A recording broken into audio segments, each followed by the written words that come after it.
Ustadz, punten. Saya mau nanya mengenai sholat qadha. Saya itu agak bingung sebenarnya. Misalkan saya ketinggalan, kita anggap itu 2 subuh. Hari ketiga saya sholat, apakah bisa dikerjain dua-duanya dalam satu waktu? Itu pertama. Yang kedua, ketika kita beranggapan sholat subuh ketinggalan.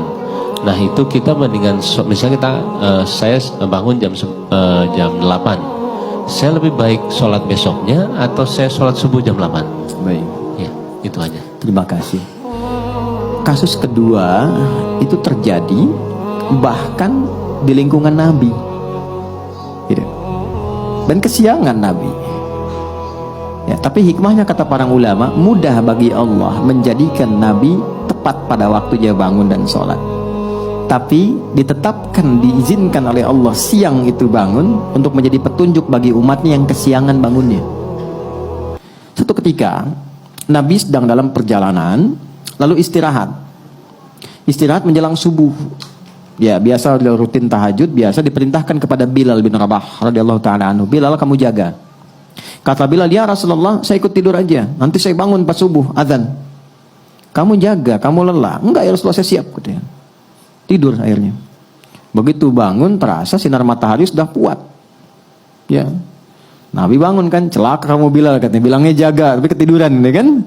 Terlambat semua. Tapi kesannya begini, ini yang menarik. Nabi itu nggak marah. Cuma mengingatkan.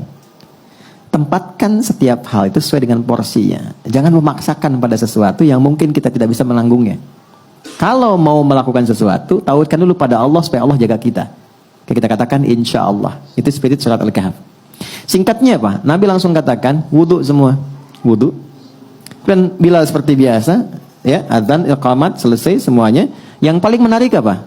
Salat sunnah dulu. Lalu dilakukan salat subuh pada saat itu. Berjamaah. Itu adalah jawaban terbaik yang memberikan cara. Komentar ulama hadis ketika melihat hadis itu, ini sebetulnya hikmah yang Allah berikan kepada umat Nabi Muhammad ketika mereka kesiangan dalam bangun tidurnya sehingga terlewatlah subuh tidak pada waktunya. Muncullah hadis Nabi, orang yang tertidur itu maka sholatnya pada saat bangunnya.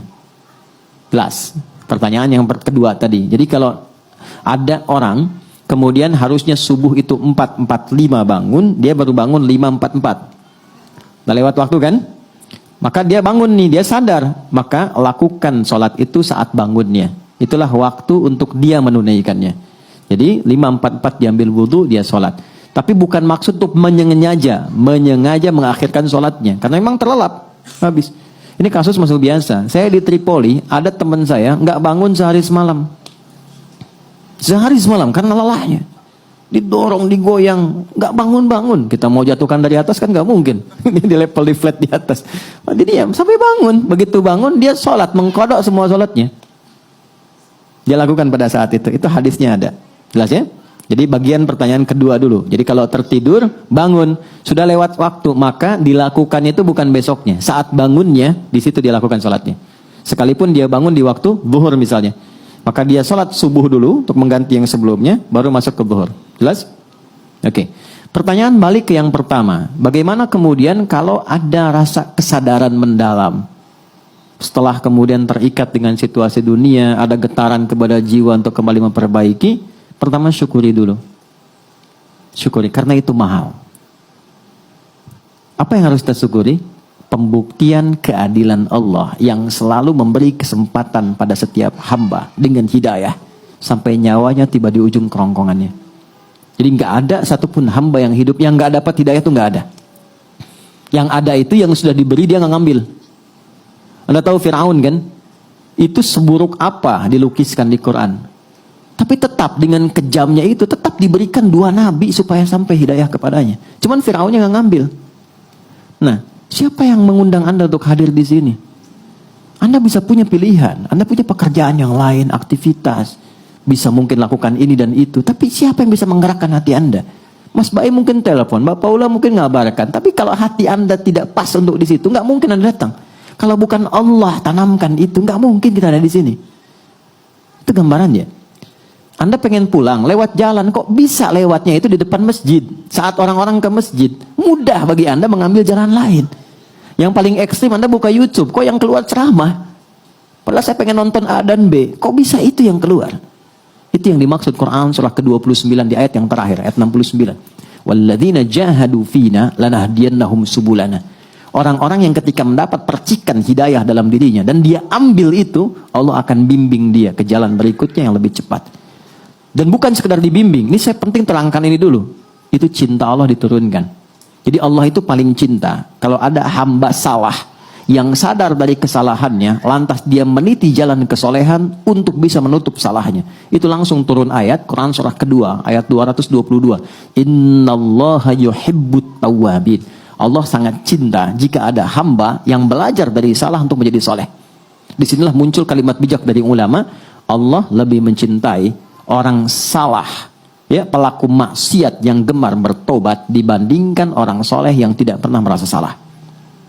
Nah, maka di titik itu penting kita menata, apa nih salahnya? Tadi sholat. Oke, kita merasa sholat banyak tertinggal. Sekarang pengen kembali, pengen ditutup. Bagaimana caranya? Ulama ngasih solusi. Maka dikiaskan, dianalogikan dengan orang tidur tadi. Tapi udah panjang, walaupun bukan Ashabul Kahfi.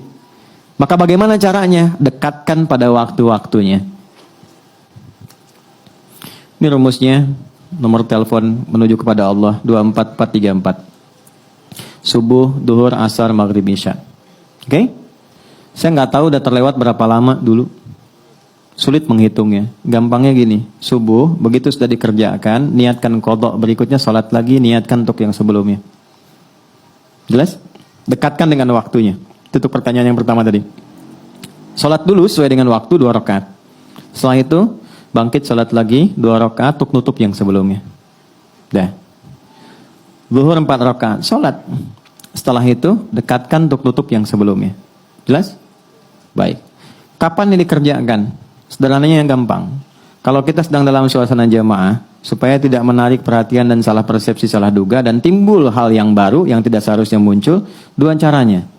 1, ketika adzan berkumandang kan ada space sholat sunnah kan? Kerjakan sholat sunnahnya, yang pertamanya kerjakan, kemudian di situ kita bisa niatkan untuk menutup yang sebelumnya, baru ikut jamaah. Atau ikut jamaah di sini, ketika pulang dari rumah sholat lagi untuk tutup yang sebelumnya. Dan orang rumah, kalau Anda salah satu di rumah yang mengerjakan itu, dan dia memang menjelaskan untuk menutup yang lama, banggalah. Jangan eksplorasi kekurangannya. Tapi berbahagialah karena Allah sedang merubah jalan hidup di keluarga itu menjadi lebih baik. Ya, jadi ketika Allah sudah kirimkan dia untuk menutup yang lalu, Anda tidak ditugaskan untuk mengoreknya kembali. Jangan gali, jangan sudutkan, tapi motivasikan. Alhamdulillah Pak, kalau perlu jamaah aja, Bapak depan aku di belakang, supaya sholatnya bernilai misalnya, nggak apa-apa. Jelas? Oh kamu ketinggalan juga? Enggak, buat support kamu aja. Itu biasa dunia. Zuhur begitu, ya, asar begitu, maghrib begitu konsepnya. Dikerjakan dulu yang sekarang waktunya, setelah itu niatkan, sholat lagi, niatkan untuk menutup yang sebelumnya. Yang Allah lihat bukan berapa jumlah untuk menutup yang lainnya, tapi yang Allah lihat kesungguhan kita untuk berubah. Itu kata para ulama. Ya, ada imam berpendapat bahwa ya kalau sudah lupa berapa, itu kita nggak perlu mengkodok kembali. Cukup perbanyak amal soleh yang beriringan dengan itu. Misalnya sholat sunnahnya, kalau di harta tambah sedekahnya, malam tahajudnya. Itu pendapat saja. Tapi Imam Syafi'i dan beberapa yang lain untuk memudahkan, silahkan niatkan qadha. Karena prinsip jawabannya itu sama, menunjukkan kesungguhan untuk berubah. Itu poinnya. Jelas ya?